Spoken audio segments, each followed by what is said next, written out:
Nigerian Christians are being slaughtered every day, and most of the world is looking the other way. Just last week, Christians were kidnapped from their church by Islamic gunmen. In April, 25 Christians were hunted down and murdered in the village of Kuta. The Islamic terror group Boko Haram is the main culprit behind these attacks and other attacks. It's killed more than 30,000 Nigerians since 2011. The persecution watchdog group Open Doors is providing aid and support to Nigeria's Christians.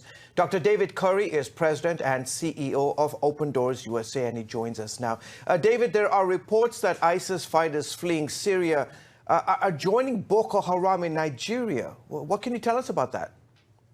Well, what we know is that since ISIS has lost their capital territory, their caliphate in Iraq and Syria, that physical territory, they've been trying to share their ideology and their technical expertise, bomb-making expertise on how to perform terrorist attacks with Boko Haram and their affiliates in the north of Nigeria.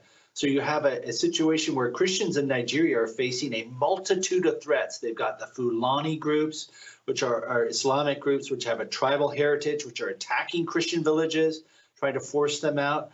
You have Boko Haram and their ISIS ideology, which is attacking churches in the north, setting up Sharia law states in the north. So you have a number of things which make Nigeria a very dangerous and difficult place for Christian faith. Some are saying there's a potential genocide coming against Christians in Nigeria. What do you say?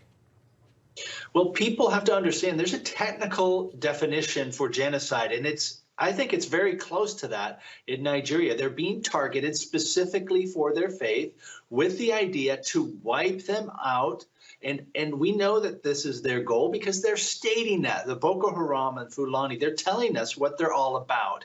And we just don't believe them here in the West, it seems. But we need to take them seriously because they're having great success in attacking churches. And we've had, it seems like every 2 weeks for the last couple months, a massive attack, major attacks where people are killed, where people are kidnapped. They're being sold, trying to get ransoms for these people, sometimes being sold into the slave trade. So it's very serious what's happening to Christians, particularly Christian women who are doubly persecuted because they're Christians, followers of Jesus in these northern Sharia law states of Nigeria, and because they're females and they can be sold or used as sex slaves, forced into marriage, which happens all too often in these northern Sharia law states of Nigeria. David, what can you tell us about the fate of the 17 Christians kidnapped from their church?